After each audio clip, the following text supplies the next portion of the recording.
I am the only one in my neighborhood that's praying when the adhan of my cell phone sounds. We don't have that place that you living in a Muslim country have. The adhan that I will listen, it's from my cell phone.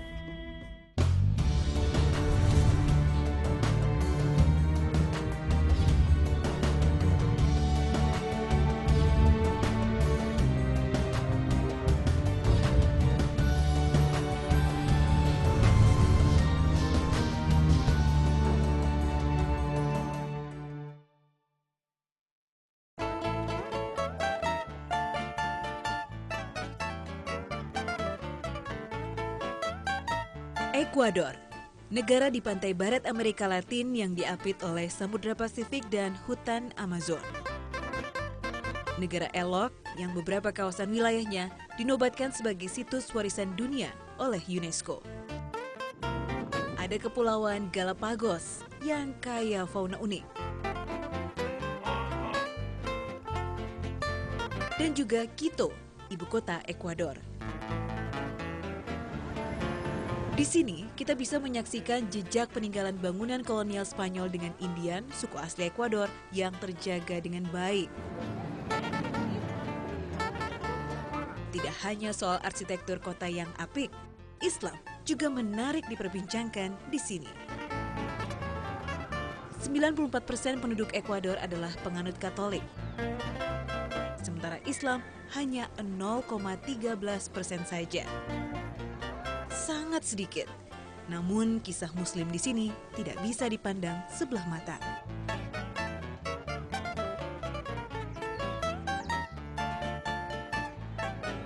Quito adalah salah satu kantong Muslim di Ekuador, dan pelan tapi pasti geliat Islam terus berkembang semakin luas di sini. Cahaya Islam menyentuh generasi muda dan akhirnya melahirkan generasi baru Muslim. Akan tetapi perjalanan mereka tidak mudah, banyak kerikil tajam menghadang. Lalu bagaimana mereka bertahan dengan ujian yang menimpa mereka? Simak kisah para Muslim dari Quito hanya di Jazirah Islam.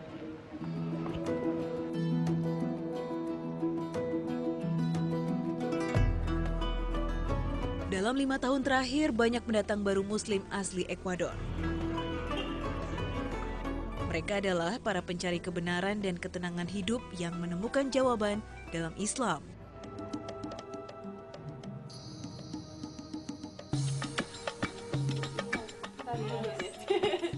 Salah satunya adalah Maria Augusta Teran, ibu satu orang anak yang baru setahun silam memeluk Islam. Pertemuan dengan seorang Muslim dari Syria membuat pertanyaan tentang kehidupan berkecamuk dalam kepalanya. Pencarian ia lakukan, hingga akhirnya hatinya tertambat pada Islam.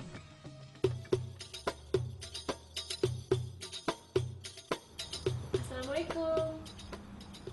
Hi. How are you? Fine, thank you. How are you? Alhamdulillah, I'm good. Alhamdulillah, please come in. Thank you very much.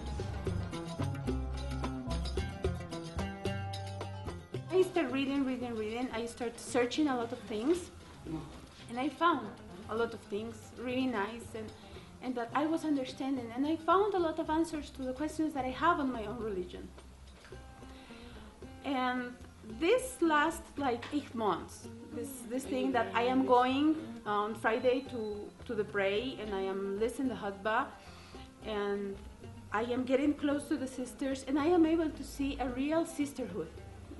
Porque no puedes. Y si me afilio yo como afiliada voluntaria, sí puedo. Sayangnya, hingga detik ini ibunya tidak kunjung menyambut baik pilihannya. Tiada hari terlewati tanpa adu argumentasi di antara mereka. It's really hard because I am the only Muslim in my family. I am the only Muslim on my neighborhood. Dealing with the fact of my family is the hardest thing. So I am understanding. What I am trying to do is showing them the real Islam, because what they know is not Islam. When you will talk to them about Muslims or Islam, the first thing that everyone will tell you is terrorism, 9/11, what happened in Spain, and that's not Islam. So when there's people interested, we're able to talk and I am able to explain, but that's also part of our duty as a Muslim. Penolakan dari keluarga dan lingkungannya semakin kuat setelah Maria memantapkan hati untuk mengenakan hijab. Namun hal ini tidak membuatnya menyerah. ia sudah bulat dengan tekadnya menjadi dekat dengan Allah. That was the strongest decision. Wearing the hijab, because we are all the time concerned about what people will say. I pray a lot about of all of this, and then I thought, why am I concerning about people? If it's God, it's a mix of feelings. Like, I am knowing that this is the way. My heart is on the way. And God is choosing me. Like, because for you guys, like, you are born on this and you learn about this. But for us, it's like something special. The only thing that I said is, Alhamdulillah, that I am a chosen one. I am the only one in my neighborhood that's praying when the adhan of my cell phone sounds. We don't have that place that you living in a Muslim country have. The adhan that I will listen, it's from my cell phone. And that's my call to pray. And I know that I am the only one, like, in 4, 5, or 6 blocks that I am praying. And when people harm me like that, the only thing that I can do is saying, thank God because you made me special. So now I am a proud Muslim. I am really happy of what I have. My life is so different. My life is peaceful. I don't have this concern that I used to have before, because before I had this idea of I am the architecture of my future. I am building my future.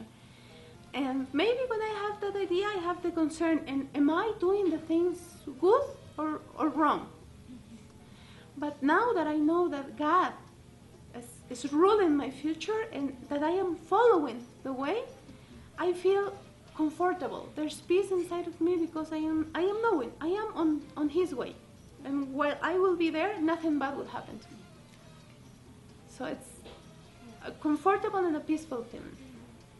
You believe that God is always with you. He is with me. I am not alone. Never, and He won't leave me alone. Never ever. Sepanjang perbincangan saya dengan perempuan 28 tahun ini, saya tidak menangkap sedikit pun kesedihan yang menggelayuti. Pertentangan dari keluarganya, ia terima sebagai sebuah ujian. Maria merasa sangat bahagia karena Allah telah menunjukkan jalan padanya untuk menjadi seorang muslimah. Sehari-hari, Maria mengisi waktu melakukan pekerjaan yang menjadi hobinya, membuat kue. Powder? Yeah, you will be white.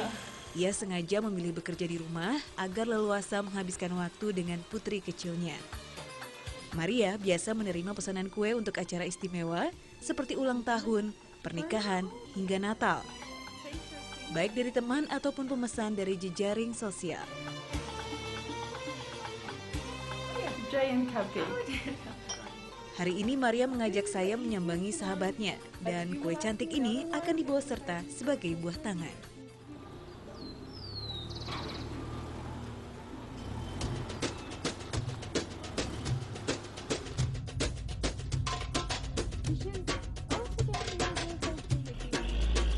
Sekitar 1 jam perjalanan sampailah kami di rumah Maria Fernando Rosero atau akrab disapa Mafer, yang juga seorang muslimah asli Ekuador.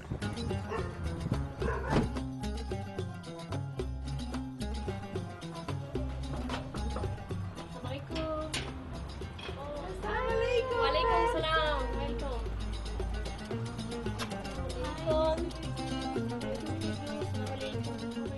Oh, Thank you.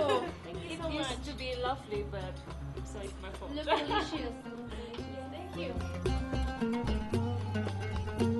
Sebelum menjadi muslim 4 tahun silam, Mafer adalah seorang guru agama non-Islam. Ia giat menyebarkan ajaran agama yang ia anut melalui ceramah-ceramah. Dan Islam adalah hal terakhir yang ada di ingatannya. Tapi siapa bisa menduga rencana Allah?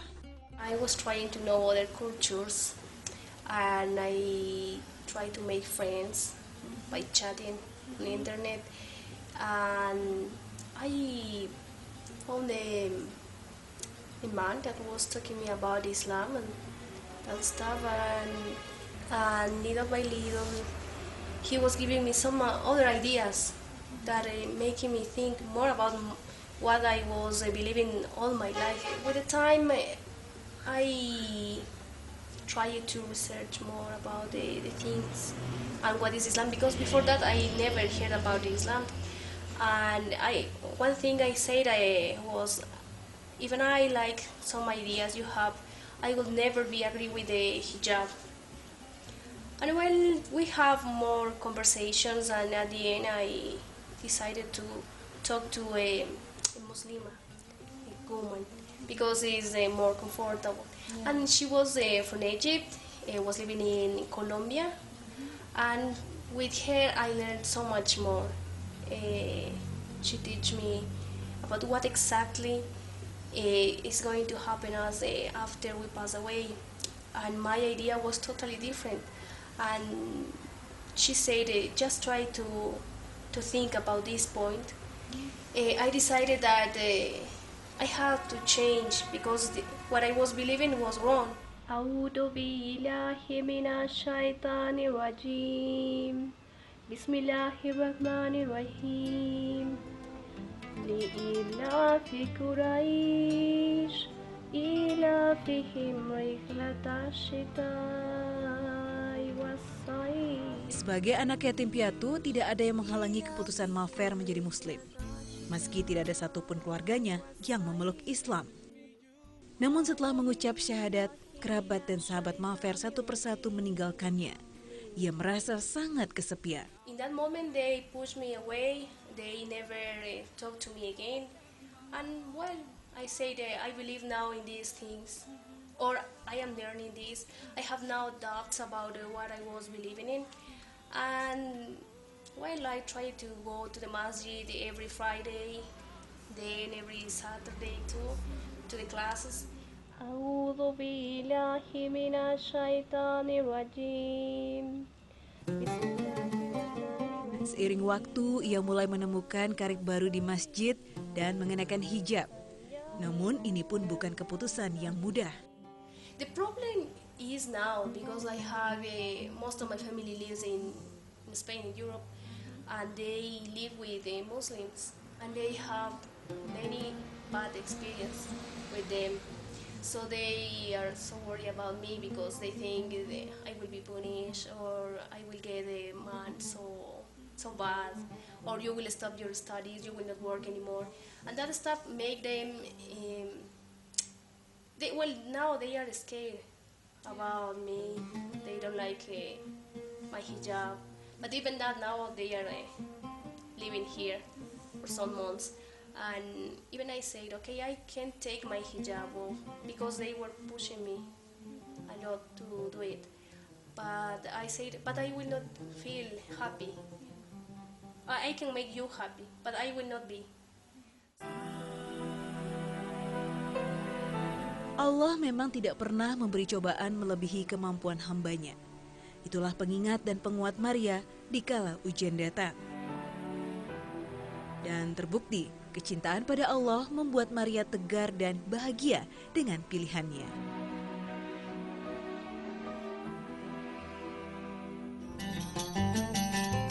Hijab sering menjadi persoalan bagi muslimah yang tinggal di negara mayoritas non-muslim. Kesulitan paling mendasar adalah tak banyak yang menjual hijab.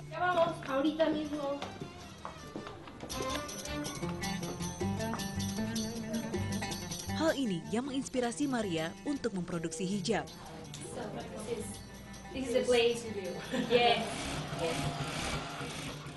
Dibantu oleh dua kakaknya, Maria sudah menjalankan usaha ini hampir 1 tahun. Tidak hanya hijab, ada juga pakaian dan bahkan inner seperti ini. Oh, you also have this one. Ninja style. Ninja style. So you made all this. Apa yang dilakukan oleh Maria mungkin terlihat sederhana, namun sejatinya ia telah memberi makna besar pada sekitar.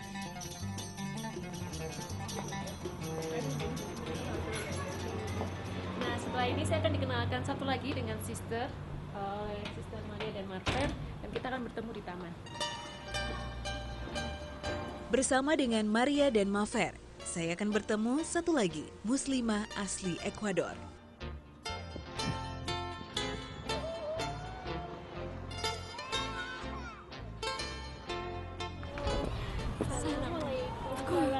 Pertanyaan tentang satu problematika keluarga yang menuntun Maria Soledad Hidrovo atau Sol pada Islam. Mempelajari buku-buku Islam dari seorang Muslim yang tidak ia kenal, membuka lebih lebar mata Sol tentang Islam. Prinsip keesaan Tuhan. Tidak Tuhan selain Allah yang membuat hatinya tersentuh. Porque lo importante que a mí me llamó la atención del Islam fue que no necesitamos de otras deidades ni adorar otras cosas fuera del Islam, sino que solo adorar a un solo Dios y agradecerle a Él porque, o sea, si Él nos da la vida y todo lo que tenemos que ser agradecidas y no ser ingratas con, o sea, adorando otras cosas o sea, no ser ingratos. Y eso me gustó mucho, que el musulmán se vio agradecido con Allah y en todo momento adoraba a Allah en todo momento y eso me llamó mucho la atención a mí.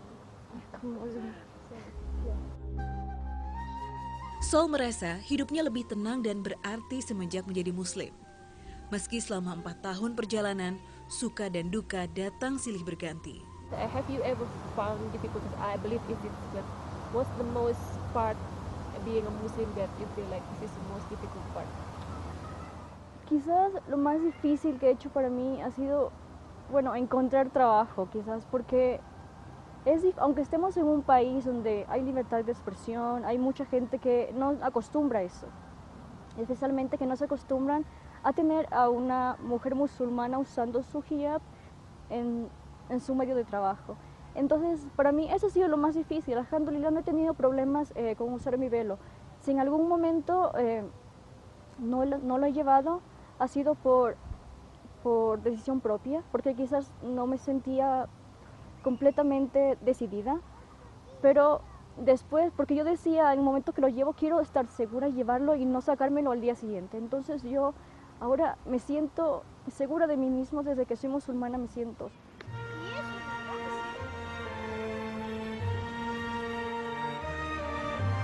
Satu lagi kisah menggugah dari Muslimah Ekuador. Mereka senantiasa istiqomah, tidak menyerah pada ujian hidup.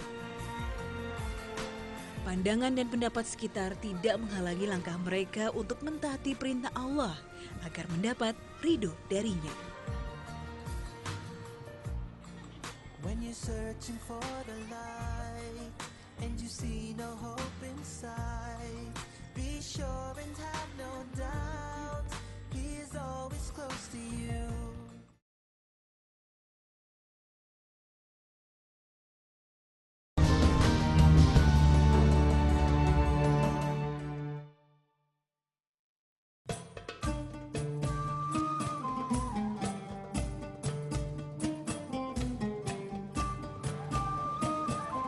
Sekarang ini memang sudah mulai bermunculan generasi-generasi baru penerus Muslim di Ekuador. Tetapi sayangnya belum ada satupun sekolah formal tempat anak-anak ini bisa menimba ilmu Islam. Dan satu-satunya tempat mereka bisa belajar agama hanyalah di Masjid As-Salam ini.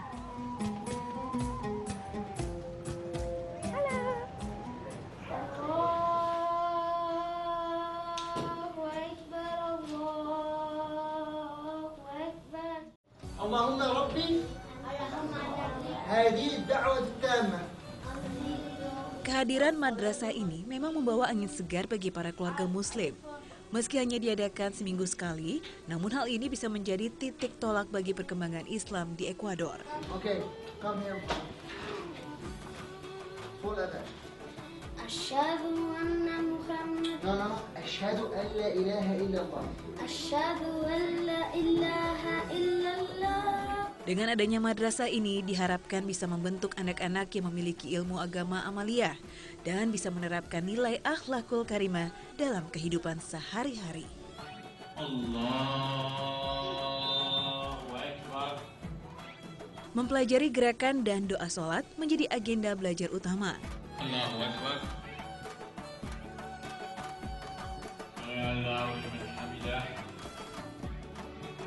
Allahu Akbar.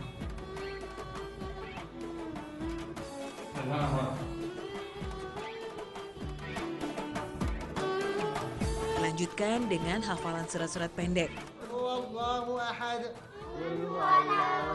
الله الصمد لم يلد ولم يكن له ولد أحد ولم يكن له قل هو الله أحد.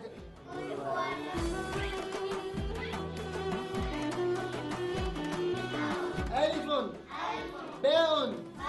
Huruf-huruf hijaiyah juga tidak absen diberikan, agar kelak anak-anak ini bisa fasih membaca dan memahami makna yang tersimpan dalam ayat-ayat Al-Quran.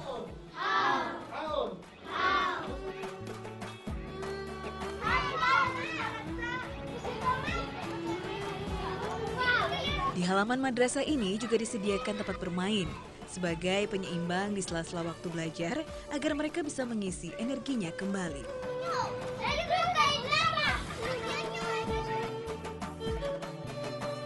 Melihat antusiasme anak-anak ini membawa harapan baik bagi Islam di Ekuador. Agama yang diturunkan Allah untuk membawa rahmat bagi seluruh semesta alam.